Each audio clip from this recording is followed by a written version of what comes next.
Hello बच्चों, आप सभी का स्वागत है हमारी आज के वीएन के ट्यूशंस में। तो बच्चों, उम्मीद करता हूँ आप सब बहुत बढ़िया होगे और आप सबकी तबीयत बहुत अच्छी होगी, पढ़ाई बहुत अच्छी चल रही होगी। तो बच्चों, लास्ट चैप्टर हमारा जो था जिसके बारे में हम पिछली क्लास में पढ़ चुके थे, वो चैप्टर था हमारा सर्कल। सर्कल यानी वृत्त। ठीक है बच्चों, मैंने आपको बताया था कुछ स्पर्श रेखा क्या होती है, छेदक रेखा क्या होती है, प्रच्छेद रेखा क्या होती है। इन रेखाओं के बारे में मैंने आप लोगों को बताया था। ठीक, आज हम उससे आगे चलेंगे। आपकी एक प्रमेय होती है सर्कल वाली, आज हम उस प्रमेय के बारे में जानेंगे थोड़ा सा, ठीक है। और उसके ऊपर एक सवाल भी करेंगे, एक थोड़ा छोटा सा न्यूमेरिकल। क्लियर? ओके। वक्त ना कमाते हुए हम चलते हैं अपने सवाल के ऊपर। तो बच्चों देखो, आज हम जो सवाल है, भी पहले हम करेंगे प्रमेय। प्रमेय के बारे में जानेंगे, प्रमेय क्या है। ठीक, अब आपके सामने बच्चों इस तरीके से लिख के एक लाइन आएगी एग्जाम में। देखो, मैंने ऊपर लिख रखा है बीआईपी क्वेश्चन फॉर एग्जाम। ये क्वेश्चन बहुत बार रिपीट हुआ है, बहुत मैनी मैनी टाइम्स, ठीक है, एग्जाम के अंदर। तो इस क्वेश्चन को समझने के लिए थोड़ा दिमाग लगाओ, हल्का सा, ज्यादा दिमाग मत लगाना। वृत्त के किसी बिंदु पर स्पर्श रेखा, एक वृत्त है, ठीक, उसके किसी बिंदु पर एक स्पर्श रेखा स्पर्श बिंदु से जाने वाली त्रिज्या पर लंब होता है। ठीक, स्पर्श रेखा पर जाने वाली त्रिज्या पर लंब होता है। अब इसे समझो। सबसे पहले आपके सामने एक सर्कल है, ठीक, ये एक सर्कल बना दिया मैंने आप लोगों के सामने। क्लियर? ये इसका केंद्र हो गया बच्चों, ठीक है, समझ गए, ये केंद्र हो गया। अब बच्चों, इसमें क्या है, किसी बिंदु पर स्पर्श रेखा, किसी बिंदु पर मानो यहाँ पे ये एक स्पर्श रेखा कुछ इस प्रकार खींच देते हैं। ये लो, स्पर्श रेखा खींच दी हमने, इससे टच होती हुई जाएगी, ठीक है, क्या है? इससे टच होती गई, ये कुछ गई आपकी स्पर्श रेखा। ठीक, स्पर्श रेखा स्पर्श बिंदु से जाने वाली त्रिज्या पर लंब होता है। केंद्र से यहाँ पर जिस बिंदु पर ये काट रही है वृत्त को, वहां से ये क्या हो गया आपका, लंब डल गया बच्चों। ठीक, क्या डला? लंब डला, ये हमारा ओ है। ठीक, यहाँ तक बढ़िया तरीके से। ओके।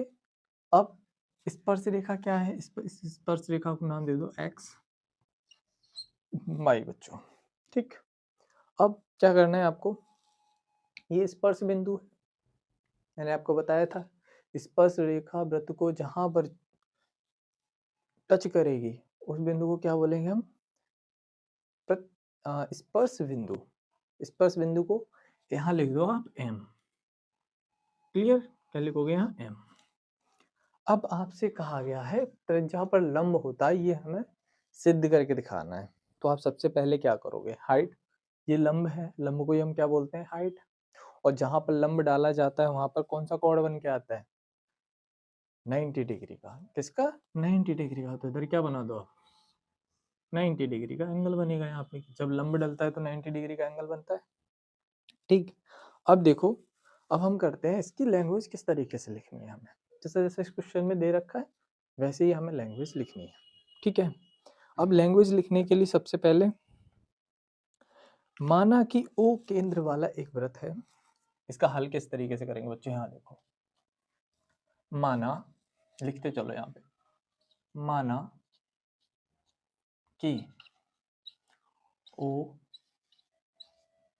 केंद्र वाला एक वृत्त है। ठीक, माना कि ओ केंद्र वाला एक वृत्त है तथा वृत्त को एक स्पर्श रेखा, वृत्त को एक स्पर्श रेखा एक्स वाई तथा वृत्त को एक स्पर्श रेखा तथा वृत्त को एक स्पर्श रेखा क्या करती है, स्पर्श रेखा क्या करती है, वृत्त को छूती हुई निकलती है, उसे हम स्पर्श रेखा कहते हैं। स्पर्श रेखा का नाम क्या रखेंगे हम, जिसका नाम है एक्स वाई। ठीक, स्पर्श रेखा क्या है, स्पर्श रेखा एक्स वाई, क्या है, एक्स वाई है। ठीक, फिर उसके आगे क्या लिखोगे आप लोग, स्पर्श रेखा एक्स वाई है। फिर तथा, फिर से लिख दो, तथा स्पर्श बिंदु, स्पर्श रेखा एक्स वाई पर स्पर्श बिंदु एम है। ठीक, क्या लिखोगे? स्पर्श, स्पर्श रेखा पर एक्स वाई, स्पर्श रेखा पर स्पर्श बिंदु एम है, जहां पर टच करेगी वृत्त को, और उसे क्या बोलेंगे हम? जहां वृत्त को और स्पर्श रेखा जहां टच करेगी उसे बोलते हैं स्पर्श बिंदु। स्पर्श बिंदु, स्पर्श रेखा पर स्पर्श रेखा एक्स वाई पर, क्या? एक्स वाई पर स्पर्श बिंदु, क्या है? स्पर्श बिंदु, क्या है? स्पर्श बिंदु एम है। ठीक, समझे यहाँ तक? क्या है? ये है, ये स्पेस के बीच में जो बिंदु है वो एम है, एक्स वाई पर स्पर्श बिंदु एम है। यहाँ तक हमारा सबका क्लियर, बढ़िया तरीके से। ठीक, उसके बाद बच्चों देखो, अगर मैं इस बिंदु, इस रेखा पर कोई एक बिंदु मान लेता हूँ, ये मैंने एक बिंदु मान लिया आपका P, ठीक है, P। अब बच्चों देखो, हमें सिद्ध करना है त्रिज्या पर, r त्रिज्या वाले पर लंब होती है। ठीक है, स्पर्श बिंदु से जाने वाली त्रिज्या पर लंब होती है, हमें ये सिद्ध करके दिखानी है। ठीक, बट ये बताओ, अगर केंद्र से स्पर्श बिंदु पर इस बिंदु के अलावा अगर यहाँ कोई बिंदु लेते हैं तो उसकी लंबाई अधिक होगी कि नहीं होगी? मान लो ये मैंने एक रेखा खींची थी कुछ इस प्रकार, अब बताओ ये आपकी R है, ठीक, तो ये R से बड़ी होगी कि नहीं होगी? हाँ या ना? होगी ना? अब आगे हमें जब इसमें लिखना होगा तो आगे क्या लिखेंगे? स्पर्श रेखा, क्या लिखेंगे आगे? हाँ, हम आगे लिखो, इसमें क्या लिखेंगे? ठीक, या अपनी हेडलाइंस बनाते जाना, लिखते हैं स्पर्श रेखा एक्स वाई पर, लिखो आगे, स्पर्श रेखा एक्स वाई पर एक बिंदु P, एक बिंदु P माना। ठीक, क्या माना? स्पर्श रेखा एक्स वाई पर एक बिंदु क्या माना? P माना। ठीक, तथा, क्या लिखोगे? तथा O से P को, बिंदु O से P को मिला दिया। ठीक, क्या किया? O से P को मिला दिया। क्लियर, बढ़िया तरीके से। ठीक, फिर अब देखो यहाँ पर O से बिंदु P को मिला दिया, अब देखो यहाँ पे क्या होता है। OM छोटा किससे है? OP से छोटा है कि नहीं? हाँ या ना? है ना? तो अब यहाँ लिखेंगे हम OP अधिक है, OP अधिक है किससे? OM से। क्या है? OM से। OP बड़ा है या अधिक है, आपकी मर्जी, आप कुछ भी लिख सकते हैं आप। ठीक है, ठीक, अब इसे हम मैथमेटिकल लैंग्वेज में लिखेंगे तो OP, ठीक, OP क्या है आपका? ये OP बड़ा है, बड़ा है, जिस तरफ बड़ा होता है उस तरफ मुंह खुला रखते हैं हम हमेशा। ठीक है, इसका ओके। OM से किससे बड़ा है? OM से, बढ़िया तरीके से क्लियर। ठीक, अब बच्चों इसे एक तरीके से और लिख सकते हैं। इसका दूसरा तरीका क्या होता है? OP बड़ा है त्रिज्या से, किससे बड़ा है? त्रिज्या से। क्लियर, बढ़िया बढ़िया तरीके से सबको। ठीक, अब देखो इसमें क्या होता है, मैं आपको ये बता रहा हूँ OM और OP के बारे में। ठीक, OM छोटा है OP से, ठीक, OP बड़ा है OM से, ये छोटा भाई है, ये बड़ा भाई है। ठीक है, अगर आप इस रेखा पर कोई बिंदु यहाँ भी ले लोगे ना, वो भी OM से बड़ा होगा। इसकी लंबाई अगर 5 होगी तो इसकी ज़्यादा होगी इससे 5 से, ठीक। अगर यहाँ बिंदु ले लोगे तो भी ज़्यादा होगा, यहाँ ले लोगे तो भी ज़्यादा होगा, यहाँ ले लोगे तो भी ज़्यादा, यहाँ लोगे तब भी ज़्यादा होगा।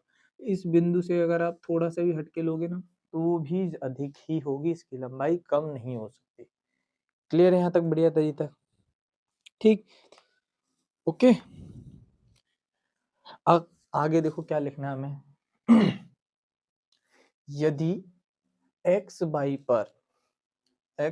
स्पर्श रेखा पर P के अतिरिक्त क्या P के अतिरिक्त हम किसी अन्य बिंदु को भी लेते हैं, तो वह भी हमारा सदैव OM से बड़ा होगा, ठीक। OM से बड़ा होगा या OM से छोटा होगा। OM से छोटा नहीं होगा, मतलब OM छोटा होगा सदैव, ठीक है। अब इसे लिखना स्टार्ट करते हैं। यदि स्पर्श रेखा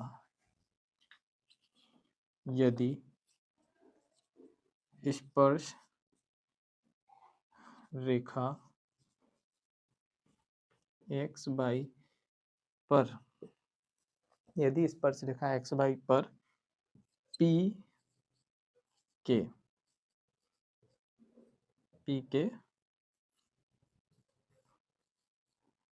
अतिरिक्त अन्य बिंदु भी, ठीक, बिंदु मानते हैं, तो वह भी OM से सदैव बड़ा होगा। क्या? OM से सदैव बड़ा होगा। क्लियर? क्या होगा? बड़ा होगा। कैसे? अब यहाँ सिद्ध हो गया कि नहीं? OM एक सीधी रेखा है, अगर उसे हम ज्यादा इधर उधर करेंगे तो वो लंब नहीं रहेगी, वो कुछ और बन जाएगी। और ये लोग आप लोग अच्छे तरीके से जानते हो, जब भी किसी रेखा पर एक सीधी रेखा खींची जाती है, अगर लंब डाला जाता है, वो 90 डिग्री का एंगल बनेगा। बच्चों सोचो, अगर ये वाली हम रेखा कुछ इस तरफ खींच दें और स्पर्श रेखा यहीं टच रहे, तो वो 90 डिग्री नहीं रहेगा ना, 90 डिग्री से बड़ा हो जाएगा। सपोज मानो ये बना दिया मैंने गोला, ये यहाँ पे, ये अभी यहाँ पे है, ठीक है, ये स्पर्श रेखा है कुछ इस तरीके, यहाँ 90 डिग्री बनना है, ठीक। इस 90 डिग्री को हटा के मानो ये बिंदु हमारा स्पर्श रेखा बिंदु M है, ठीक है। अगर इसे हम यहाँ पे टच कर दें केंद्र O से, तो बताओ क्या ये 90 डिग्री रहेगा? जबकि 90 डिग्री के हमारा जो बन रहा है वो यहाँ तो बनना है, इससे ही तो बनना है 90 डिग्री। अब इससे 90 डिग्री नहीं बन सकता, इससे बनेगा 92 का समथिंग। ये है आपका 90 डिग्री। यही चीज मैं आपको समझा रहा हूँ कि अगर बिंदु अगर इधर उधर हल्का सा भी ये वाला बिंदु M इधर उधर करेंगे तो ये लंब नहीं रहेगा। बट अगर बिंदु M पे टच, अगर स्पर्श केंद्र अगर किसी स्पर्श बिंदु पर टच हो रहा है, स्पर्श रेखा के स्पर्श बिंदु, स्पर्श रेखा वृत्त के सिर्फ एक ही बिंदु पर टच होती है, प्रच्छेद करती है, अर्थात अनर्था कहीं भी नहीं करेगी अथवा, ठीक है। क्लियर है यहाँ तक? ठीक। अब आगे देखो क्या है इसमें, यहाँ सदैव छोटा हो बड़ा होगा, ठीक है, OM से सदैव बड़ा होगा। अगर कोई बिंदु और मानते हैं तो OM से सदैव बड़ा होगा, या OM सदैव छोटी होगी, यहाँ लिख दो, या OM सदैव छोटी होगी, OM भुजा सदैव छोटी होगी। क्लियर? बढ़िया तरीके से यहाँ तक, ठीक। अतः सिद्ध हुआ यहाँ पर OM अतः OM लंब है स्पर्श रेखा पर, ठीक है। सिर्फ इतना ही लिखो, OM लंब है स्पर्श रेखा पे। इसे दूसरी तरीके से लिख सकते हैं हम, क्या लिख सकते हैं? OM क्या है हमारे पास? OM को हम क्या मानते हैं बच्चों? इधर इस तरीके से लिख लो, OM को हम लिख सकते हैं R, ठीक। तो ये R त्रिज्या लंब है स्पर्श रेखा पर। क्लियर? बढ़िया तरीके से। यहाँ तक सबका एकदम डन। एक बार और रिपीट करते हैं इसे। देखो ये आपके पास चित्र बनेगा, ठीक है। माना कि ओ केंद्र वाला एक वृत्त है तथा वृत्त की एक स्पर्श रेखा XY है तथा स्पर्श रेखा XY पर बिंदु XY पर स्पर्श बिंदु M है। स्पर्श रेखा XY पर बिंदु P माना जाता है तथा OP को मिला दिया जाता है। अतः OP अधिक है OM से, OP बड़ा है OM से, ठीक। OP बड़ा है त्रिज्या से, ठीक। त्रिज्या छोटी है, जिस तरह बड़ा होगा, अगर OP बड़ा है तो हम बड़े की तरह मुंह खोलेंगे, ये याद रखना, ठीक। यदि स्पर्श रेखा XY पर P के अतिरिक्त अन्य बिंदु माना जाता है, कहीं भी बिंदु मानो, ठीक, वह OM से सदैव अधिक होगा। OM से हमेशा बड़ा होगा। P मानो चाहे Q मानो, ST UV WX कुछ भी मान लो आप, M के अलावा अगर आप इधर मानो चाहे इधर मानो, कहीं भी मानो, वो हमेशा OM से बड़ा होगा, ठीक। OM अतः सिद्ध हुआ, OM स्पर्श लंब है स्पर्श रेखा पर, अतः त्रिज्या R स्पर्श रेखा पर लंब है, ठीक। यहाँ तक क्लियर सबका बढ़िया तरीके से। इसे रट लो अच्छे तरीके से, बढ़िया तरीके से। इसकी लैंग्वेज देखो, सिर्फ लैंग्वेज लिखना आनी चाहिए तुम्हें, और कुछ नहीं होता। यहाँ पे ये लैंग्वेज लिखी है ना, इसी के अकॉर्डिंग सब है। OM डाला, P माना स्पर्श रेखा पर बिंदु P है, OP को मिलाने पर, ठीक, OM से बड़ा है OP तथा R से बड़ा है OP, अतः सिद्ध हुआ OM लंब है स्पर्श रेखा पर, OM लंब है XY पर, R लंब है XY पर स्पर्श रेखा पर। क्या कुछ है लैंग्वेज में? कुछ भी नहीं, बहुत इजी है, ठीक है। एक बार इसे अच्छे से समझो, ठीक। अभी हमने ये समझ लिया अच्छे तरीके से। अब हम इस पे करेंगे क्वेश्चन, छोटा सा क्वेश्चन किस तरीके का आएगा वो क्वेश्चन करेंगे, ठीक है। अभी इसे नोट करो। तो बच्चों हम क्वेश्चन करेंगे, ये हमारे सामने क्वेश्चन लिखा है उसी प्रमेय के ऊपर, ठीक है। वो प्रमेय जैसे हमने अभी सिद्ध की थी, उसी के एक कॉन्सेप्ट से रिलेटेड एक क्वेश्चन है। पहले हमने कॉन्सेप्ट समझा, मतलब प्रमेय समझी, अब उससे रिलेटेड क्वेश्चन आएगा तो किस तरीके से हमें करना है वो समझेंगे हम, ठीक है बच्चों। अब देखो बच्चों, आपके सामने क्वेश्चन लिखा है 5 सेमी त्रिज्या वाला एक वृत्त है। सबसे पहले लिखते जाओ, पढ़ते जाओ, बनाते जाओ। 5 सेमी त्रिज्या वाला एक वृत्त है, सॉरी समथिंग इसे हमें थोड़ा छोटा बनाना चाहिए कि क्वेश्चन थोड़ा बड़ा है। 5 सेमी वाला एक वृत्त है, क्या है ये? वृत्त है 5 सेमी वाला, ठीक। इसकी त्रिज्या क्या है? 5 सेंटीमीटर, ठीक। ओ, ठीक। बिंदु P स्पर्श रेखा PQ केंद्र O से स्पर्श रेखा बिंदु P है, ये हमारा बिंदु P है, इसे P मानते हैं हम, ठीक है बच्चों, इसे P माना, ठीक। स्पर्श रेखा खींची जाती है कुछ इस प्रकार बच्चों, ये एक स्पर्श रेखा खींच दी हमने यहाँ से, ठीक। ये O से मिलाने पर, तो बच्चों हमें स्पर्श रेखा खूब आगे तक ले जानी है, बहुत, कहाँ तक? बहुत आगे तक, बट नहीं, हमें इस तरीके से नहीं, हाँ हमें स्पर्श रेखा स्ट्रेट लेनी चाहिए, ठीक। हम स्पर्श रेखा क्योंकि बिंदु P पर मान रहे हैं, ठीक। स्पर्श रेखा और B के बीच में क्या बनता है? 90 डिग्री का एंगल बनता है। तो हमें 90 डिग्री का एंगल किस प्रकार बनाना है? कुछ इस प्रकार, देखो ये क्या, क्यों। अब यहाँ से स्पर्श रेखा खींचो बिल्कुल स्ट्रेट। अब बच्चों यहाँ 90 डिग्री बना, ये स्पर्श बिंदु पर जो कोण बनता है 90 डिग्री का बनता है, सब जानते हो अच्छे से, ठीक। अब इसमें लिखा है PQ को केंद्र O से जाने वाली रेखा Q बिंदु पर मिलती है, ठीक। PQ ये O से जाएगी एक रेखा यहाँ से कुछ इस प्रकार, ठीक। कहाँ? बिंदु Q पर मिलेगी, ये Q पॉइंट हो गया आपका, ठीक। तो OQ का मिलती है, तो OQ की वैल्यू, OQ की लंबाई है वो 12 सेंटीमीटर है, 12 सेंटीमीटर। और त्रिज्या हमें पता है कि त्रिज्या क्या है हमारी? 5 सेंटीमीटर, ठीक। कितनी है? 5 सेंटीमीटर। अब कुछ लोग, कुछ बच्चे होंगे वो भगते हुए कहेंगे नहीं सर 5 12 13, यही कहोगे तुम? कहोगे कि नहीं 5 12 13 एक ट्रिपलेट होता है, हमने पढ़ा था पिछली क्लास में जब हमने ट्रिग्नोमेट्री पढ़ी थी, तब हमें बताया गया था। पर बच्चों अब ये देखो 5 12 13 एक बड़ी भुजा है, तो 90 का अंश कोण बनना है, समकोण बनना है, तो उसके सामने वाली भुजा क्या होती है? कर्ण। और कर्ण क्या होती है? सबसे बड़ी भुजा होती है। क्या होती है? सबसे बड़ी भुजा होती है। तो यहाँ पे 12 है, बट ये आंसर नहीं हो सकता हमारा। हमें ये चीज बहुत नोटिस करनी होती है कि बड़ी भुजा यहाँ लिखी होती है। ठीक है, अब देखो आपको क्या करना है। अब जब समकोण आ गया तो समझ जाओ भाई इसमें पाइथागोरस लगेगी। क्यों? यहाँ 5, ये 12। क्लियर? ठीक, अब इसमें समकोण आ गया तो अब देखो कैसे लिखेंगे हम इसे। ठीक, अब इसे लिखने का तरीका क्या रहेगा? त्रिभुज हल यहाँ इस करेंगे हम। त्रिभुज P Q O P Q, त्रिभुज ओ पी क्यू में, ठीक, कोण P बराबर 90 अंश का क्या है?